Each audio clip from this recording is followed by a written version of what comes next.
وقال يا أيها الذين آمنوا ادخلوا في السلم كافة ولا تتبعوا خطوات الشيطان. وقال النبي صلى الله عليه وسلم من تشبه بقوم فهو منهم. صدق الله العظيم. صلى الله على النبي الأمي وعلى آله وصحبه وبارك وسلم تسليما كثيرا كثيرا.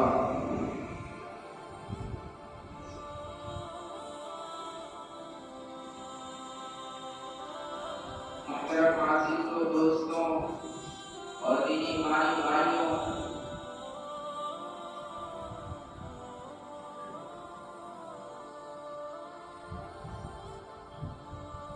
اللہ تعالیٰ نے ہمیں اور آپ کو اس دنیا کے اندر بھیجا ہے اور ایک مکمل ضابطۂ حیات جس کو ہم دین سے مذہب سے تعبیر فرماتے ہیں، مذہب اسلام یا دین اسلام کی شکل میں ہمیں اور آپ کو عطا فرمایا. قرآن کریم کی شکل میں ایک بہترین رہنمائی اور جناب محمد رسول اللہ صلی اللہ علیہ وسلم کی شکل میں ایک عمدہ اور بہترین رہبر ہمیں اور آپ کو عطا کیا اور زندگی گزارنے کے لیے ایک مکمل طریقہ دیا. عقیدے کے اعتبار سے بھی، عبادات کا ایک مکمل نظام بھی، ذہن سہن کے معاملات کے، معاشرت کے، اخلاقیات کے، کھانے پینے کے سارے آداب بتانے کے لیے بھی ایک ایسا طرز حیات جس کے اندر کوئی چیز باقی نہ رہی ہو، ایک ایسا ضابطۂ حیات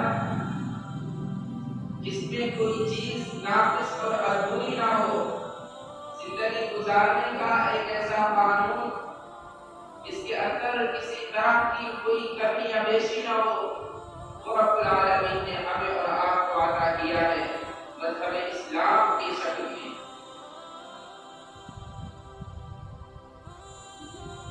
لیکن دوستوں، جہاں ہم نے بہت سی غلطیاں کی ہیں، ان میں سے ایک بڑی غلطی یہ ہے کہ مذہب اسلام کو ہم نے صحیح طور سے اختیار نہیں کیا. دین سے، مذہب سے جو تعلق ایک ایمان والے کو، ایک مسلمان کو ہونا چاہیے، ویسا تعلق نہ رکھا. اس بات کو یاد رکھیے کہ دین یا مذہب صرف عقیدے اور عبادات کا نام نہیں. اللہ کو مان لینا، قیامت کے دن کو مان لینا، فرشتوں پر ایمان لے آنا، مرنے کے بعد دوبارہ زندہ ہونے پر ایمان لے آنا، اس کے علاوہ رسمی اعتبار سے نمازوں کا پڑھ لینا، رمضان المبارک کے ماحول سے متاثر ہو کر روزوں کا رکھ لینا یا دیگر عبادات کو بجا لانا اور ہم یہ سمجھے کہ ہمارا تعلق اسلام سے مضبوط ہے، ایسا نہیں. آج اگر 5 منٹ داخل ہو جائے تو اس کے لیے برداشت کر لیجیے گا. ہو سکتا ہے کہ آپ 1:08 منٹ 10 منٹ پر شروع ہو.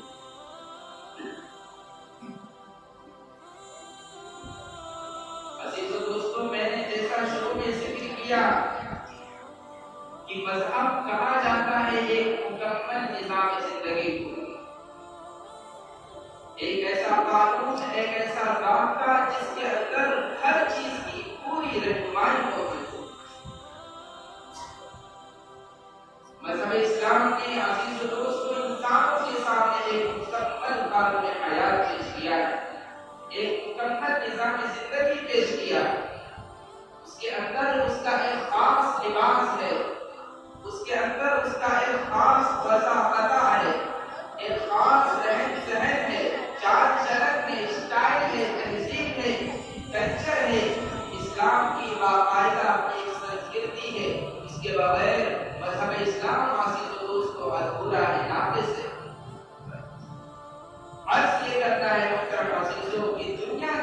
دشمن،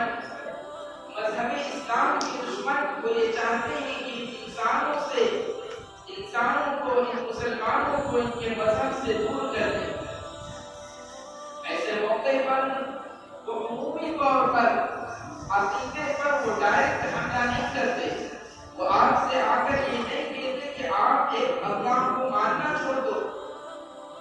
یقیناً ان کا سب سے بڑا ٹارگٹ تو عقیدہ ہے، لیکن عقیدے پر پہنچنا اتنا آسان تو ہے نہیں۔ اور جہاں تک بات عبادات کی، تو ہم اور آپ دیکھتے ہیں کہ عبادات سے مذہب اسلام کے دشمنوں کو کوئی پریشانی ہے ہی نہیں۔ ذرا بتائیے کہاں پر یہ جدید مسلمانوں کو مسجدوں میں آنے سے روکو،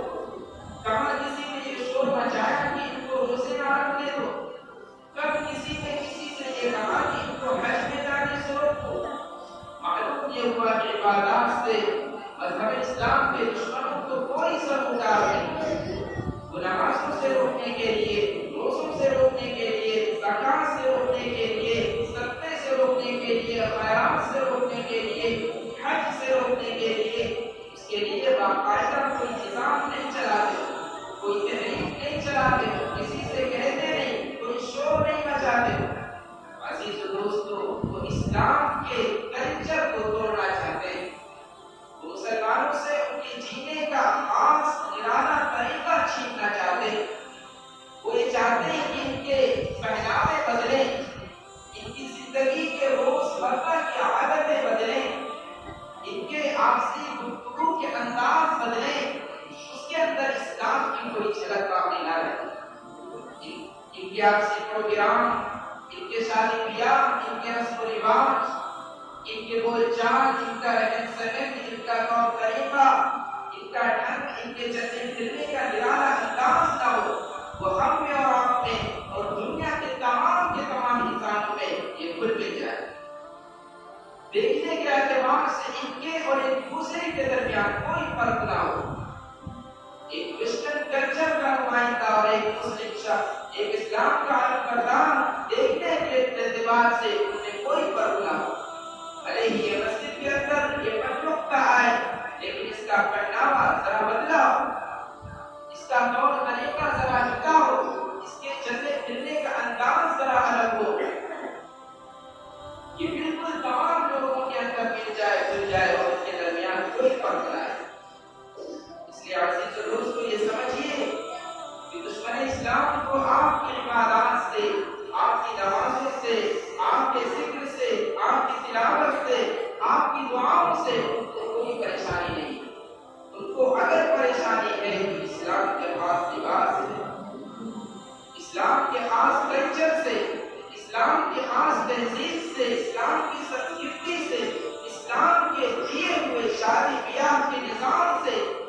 اسلام کے دیے ہوئے آپسی رہن سہن کے طور طریقے سے لوگوں کی اس سے دشمنی ہے۔ دشمن اسلام کا سب سے بڑا حملہ یہ ہے، یہودی دماغ جو اس وقت کام کر رہا ہے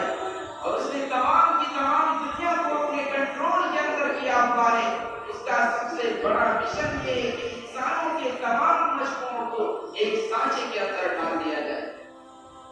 مذہب اسلام کا اپنا کوئی امتیاز نہ ہو، اپنی کوئی خصوصیت نہ ہو، اپنی کوئی خاص پہچان نہ ہو، وہ ایک جیسا نظام لے کر آئے۔ اور اس نے اس طرح سے پروپیگنڈے کیے، نوجوانوں کو بربرانے کے لیے، مستورات کو، بچیوں کو بربرانے کے لیے، بچوں کو چھیننے کے لیے انہوں نے نئے قسم کے ایسے حربے اختیار کیے کہ انسان چاہ کر کے ایک مسلمان بچ نہ سکے۔ آپ دیکھیے، اس بات پر غور کیجیے اور اپنے سماج کا جائزہ لیجیے، اپنے معاشرے کو دیکھیے، پرکھیے۔ اس کے اندر مسجد کو آباد کرنے والے ہیں، لیکن اسلام کی پہچان کے ساتھ بالخصوص جینے والے ہیں۔ کتنے ایسے ہیں جنہوں نے اپنے رہن سہن کو اسلامی بنایا، کتنے ایسے ہیں جنہوں نے اپنے لباس کو اسلامی لباس بنایا، کتنے ایسے ہیں جنہوں نے اپنے چہرے پورے کو اسلامی بنایا، کتنے ایسے ہیں جنہوں نے اپنے کلچر کو اسلامی کلچر بنایا ہو، تہذیب کو اسلامی تہذیب بنایا ہو۔ اور یہ صحیح کثرت پوری کرتی، یاد رکھیے دنیا کا سارا نظام، ٹی وی کا،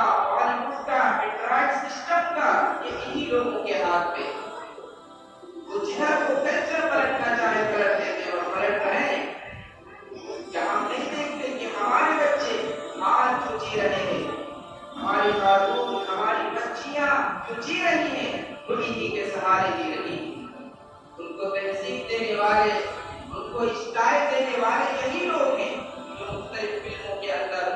ڈراموں کے اندر، سیریلوں کے اندر نئی تہذیب لے کر آتے ہیں، نیا کلچر لے کر آتے ہیں، نئے رسومات لے کر آتے ہیں، نئے رواج لے کر آتے ہیں، نئے کپڑے لے کر آتے ہیں، نیا اسٹائل لے کر آتے ہیں، اور ہمارا گھر کا بچہ اور ہمارے گھر کی بچیاں اور عورتیں ان سے مطالبہ کرتے ہیں کہ نہیں، ہم کو یہ دیجیے، ہم کو یہ دلوائیے، ہم اپنی شادی بیاہ کے اندر اپنی شادی بیاہ کو بالخصوص اسی انداز سے کریں گے جس طرح ہم نے ان کو کرتے ہوئے دیکھا۔ یوم پیدائش کی تاریخ آنے پر ہم برتھ ڈے سیلیبریٹ کریں گے جیسا ہم نے ان کو کرتے ہوئے دیکھا۔ پورے کے پورے مسلم سماج کی باغ ڈور میں بھائی اور دوستوں وہ آج انہی لوگوں کے ہاتھ میں، وہ ان فلموں کے ہاتھوں میں ہے، وہ ان ڈراموں کے ہاتھوں میں ہے، وہ ان سیریلوں کے ہاتھوں میں ہے۔ وہ کہنا چاہیے کہ سرزمین کے وہ ایکٹرز اور ایکٹریس کے ہاتھوں میں ہے جس کو جب چاہے جدھر چاہے موڑ دیتے ہیں۔ مسلمان گھروں کو بنانا کیسا، مسلمان خاتون کو ڈھالنا کدھر کو، مسلم بچوں کو چلانا کدھر کو، ان کی پڑھائی کو، ان کی خوشیوں کو، ان کی امیدوں کو، ان کی آرزوؤں کو، ان کی تمناؤں کو کس طرح سے تعمیر کرنا، ان کے دل کے اندر، دماغ کے اندر کون سے خواب بنوانے ہیں، کون سے خواب ان کو دکھانے ہیں، ان چیزوں کو ان کی زندگی کا مقصد بنانا ہے، یہ سارے کے سارے ہم اور آپ نہیں، یہ دشمنان اسلام طے کرتے ہیں۔ جب چاہا کہ کون سا فیشن، کون سا پہناوا مارکیٹ کے اندر لایا جائے، کس طرح سے ساری کی ساری بچیوں کو، خواتینوں کو ایک رنگ کے اندر ڈال دیا جائے، بولے نہیں کہ اب اس کو، اس ڈریس کو کھلا پہناوا پہنا کر ٹی وی کے اندر اتارا جائے، اس کو لے کر آیا جائے۔ مسلم بچہ، مسلم بچیاں، مسلم خاتون یہ کہتی ہیں کہ نہیں، مجھ کو بھی یہی چاہیے، مجھ کو بھی اسی طریقے سے چاہیے،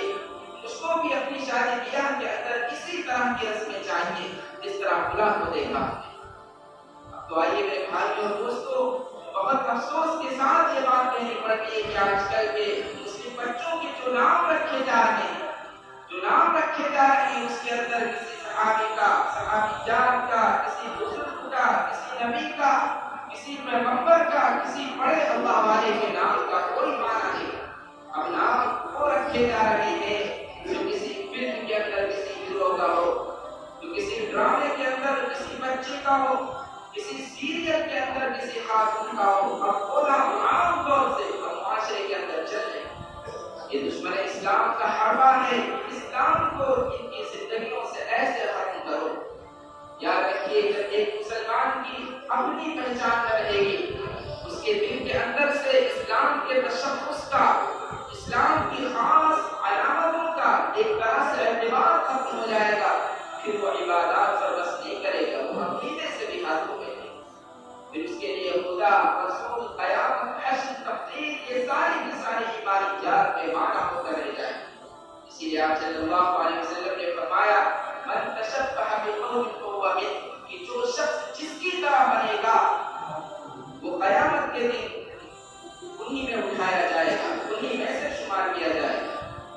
آپ صلی اللہ علیہ وسلم نے اسلام کو ایک خاص رنگ دیا، صحابہ کرام کو ایک نرانے انداز سے ڈھالا۔ آپ صلی اللہ علیہ وسلم نے مسلمانوں کو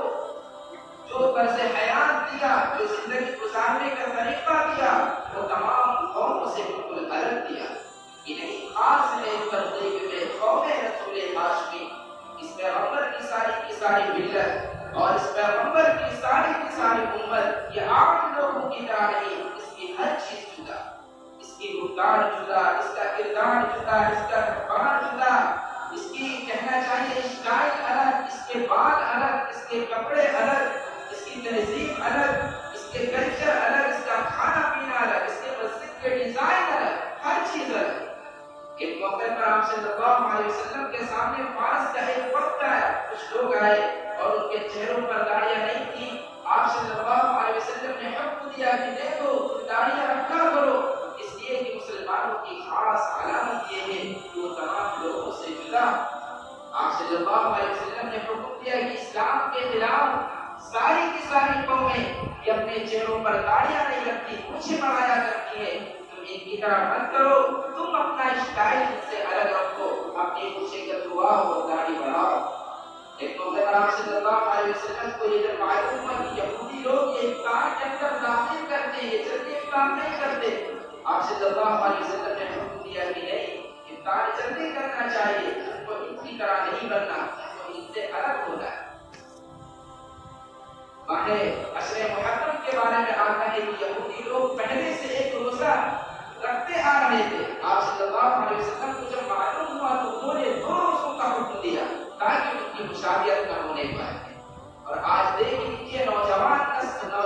طبقہ کس طرح سے ان کی مشابہت کو اختیار کرتا ہے، ہر ایک اسٹائل کو اپناتا ہے۔ آتا ہے روایات کے اندر کہ عرب کے اندر، مکہ کے اندر جس وقت اسلام کی دعوت و تبلیغ شروع ہوئی، اس موقع پر عرب کے لوگ مانگے نکالا کرتے تھے۔ آپ صلی اللہ علیہ وسلم نے حکم دیا کہ بالوں کو بغیر مانگ کے کاٹا کرو، تم کو ان کی طرح نہیں بننا، تم کو ان سے الگ دکھائی دینا۔ اور آتا ہے روایات کے اندر بھی اس زمانے میں عرب کے لوگوں کا کلچر یہ تھا مشرکین کا، وہ یا تو سر پر صرف ٹوپی پہنتے تھے یا صرف پگڑی پہنتے تھے۔ آپ صلی اللہ علیہ وسلم نے حکم دیا کہ تم کو ٹوپی بھی پہننی ہے، پگڑی بھی پہننی ہے، تاکہ تم ان جیسے نہ بن جاؤ۔ اور اس کے بعد جب پھر سارے کے سارے قوم ڈھل گئی، آپ نے اجازت دے دی کہ اب چاہو تو صرف ٹوپی پہن لو اور چاہو صرف پگڑی پہن لو، دونوں کی اجازت۔ ان چند مثالوں کو عرض کر بتانا عزیز و دوستو یہ ہے کہ آپ صلی اللہ علیہ وسلم نے ایک مسلمان کو تمام اقوام سے، تمام دنیا سے نرالا کر رکھا کہ تم سب سے الگ ہو، تمہارا ان سے کوئی سسٹم نہیں، تمہارا ان سے کوئی تعلق نہیں، تم ان سے ہر اعتبار سے جدا ہو۔ جب تمہارے جسم کے اندر دھڑکنے والا دل تمام انسانوں کے دلوں سے جدا ہے، تو وہ تمام کے تمام دل کفر کی ظلمتوں کے اندر ہے، اور تمہارا دل تنہے تنہا وہ دل ہے جو رب العالمین کی جانب سے عطا کی ہوئی ہدایت کے نور سے جگمگا رہا ہے۔ جب تم اندر سے تمام دنیا سے الگ ہو تو ظاہر میں اور باہر سے تمام دنیا سے الگ ہو کر دکھاؤ۔ تمہارا لباس الگ ہو، تمہاری تہذیب الگ ہو، تمہارا پہناوا الگ ہو، تمہارے شادی بیاہ الگ ہو، تمہاری بات چیت الگ ہو، تمہارے آپسی گفتگو کے انداز الگ ہو، تمہاری مسجدوں کے ڈیزائن الگ ہو، ان کے میناروں کے اسٹائل الگ ہو۔ یہ اسلامی تشخص ہے۔ بعض علماء نے اپنی شریعت کے اندر اس بات کا خاص خیال رکھا، نئے مسائل کے اندر کہ اسلام کی ایک خاص پہچان ہونی چاہیے، اسلام کی ایک خاص نشانی ہونی چاہیے، اسلام کی ایک خاص علامت ہونی چاہیے۔ مسلمانوں کو تمام اقوام سے ہر اعتبار سے الگ ہونا چاہیے تاکہ دنیا کو نظر آئے کہ دنیا کے اندر بسنے والی ایک نرالی قوم ہے۔ اور سارے کے سارے لوگ اپنے کفر میں اختلاف کے باوجود اسلامی دشمنی کے اندر سارے کے سارے ایک ہیں۔ وہ چاہے کسی اعتبار سے ایک ہو جائے، لیکن اسلام کے حق برداروں کو، اسلام کے ماننے والوں کو اپنی تہذیب سب سے الگ رکھتی ہے، اپنا کلچر سب سے الگ رکھتا ہے۔ ہر چیز کے اندر ان کو نرالا، شاندار، اچھا، بہتر، عمدہ نظر آنا ہے، لیکن اسلام کی ایک خاص پہچان اقوام کے سامنے آ سکتی ہے۔ اسی لیے میرے بھائیوں، عزیزوں، دوستوں، میں نے عرض کیا کہ ہم نے اگر اس کلچر کی حفاظت نہ کی، اسلام کی اس تہذیب کو نہ بچایا، اپنے لباس کو نہ بچایا، اپنے کلچر کی حفاظت نہ کی، شادی بیاہ کے موقعوں پر اسلامی تعلیمات پر عمل کر کر تمام شادیوں سے اپنی اسلامی شادی کو الگ نہ کیا، یہ تہذیب کی محبت، کلچر کی محبت، رہن سہن کی محبت اور اس پر چلنا، یہ اگر ہماری زندگی کے اندر نہ آیا تو پھر ہم کب عبادات سے دور ہو جائیں کچھ معلوم نہیں، اور پھر کب مذہب اسلام کا عقیدہ اور توحید اور آخرت اور پیغمبر، یہ سارا کا سارا عقیدہ، یہ کب ہماری زندگیوں سے رخصت ہو جائے، اس کی بھی کوئی گارنٹی نہیں۔ دشمن اسلام پہلے قدم چلتا ہے تہذیب پر، پہلا قدم چلتا ہے رہن سہن پر۔ پہلے وہ آپ کو باہر سے توڑنا چاہتا ہے کہ باہر سے آپ نظر نہ آؤ، پھر جب باہر سے آپ بدل جاؤ گے پھر آپ کا دل بدلے گا، پھر آپ کا ایمان جائے گا، پھر آپ کی تلاوت چھوٹے گی، پھر آپ کا رب العالمین پر ایمان کمزور ہوگا، پھر آپ آخرت پر وہ عقیدہ نہیں رکھیں گے۔ اس لیے میرے بھائیوں، عزیزوں، دوستوں، اس بات کی نیت کریے، ارادہ کریے، عزم کیجیے کہ اسلام کو مکمل طور پر اپنی زندگیوں کے اندر بچانا ہے، صرف عبادات کے اندر نہیں، صرف نمازوں کے اندر نہیں، صرف تلاوت قرآن کے اندر نہیں، بلکہ کلچر اسلام کا وہ اپنانا ہے، اپنے رہن سہن کو، اپنے معاملات کو، اپنی معاشرت کو، اپنی اخلاقیات کو، اپنی طرز زندگی کو، اپنی شادی بیاہ کو، اپنی غموں کو، خوشیوں کو، قرض کی ہر چیز کو اسلام کے رنگ کے اندر رکھنا ہے۔ یہ ہے اللہ تعالیٰ کا رنگ جس کو رب العالمین نے فرمایا صبغۃ اللہ، یہ ہے اللہ کا رنگ۔ وَمَنْ أَحْسَنُ مِنَ اللَّهِ صِبْغَةً، اور اللہ سے بہتر رنگ کس کا ہو سکتا ہے؟ جو بندہ اپنے آپ کو اللہ کے دیے ہوئے اس رنگ کے اندر ڈھال لے، ساری دنیا سے نرالا نکلتا ہے، ساری دنیا سے جدا نظر آتا ہے۔ کل قیامت کے اندر بھی اللہ تعالیٰ اس کا مقام سب سے الگ رکھے گا، اور اس دنیا کے اندر بھی عزت اور حکمرانی اور سربلندی اور رفعت ایسے انسان کے کھاتے میں جائے گی جو بندہ اللہ تعالیٰ کے دیے ہوئے اس دین کو اپنی زندگی کے اندر بچا لے، صرف عقیدے اور ایمان کے اندر نہیں، صرف عبادت تلاوت کے اندر نہیں، بلکہ رہن سہن میں، تہذیب میں، کلچر میں اپنے دل کے اندر بسا لے، اپنے اندر بسا لے۔ رب العالمین کے سارے وعدے ایسے ہی لوگوں کے ساتھ ہیں۔ اللہ تعالیٰ ہم سب کو کامل مومن بنا دے، مذہب اسلام کے ہر شعبے پر، ہر بات پر عمل کرنے کی توفیق نصیب فرما دے۔ وآخر دعوانا الحمدللہ رب العالمین۔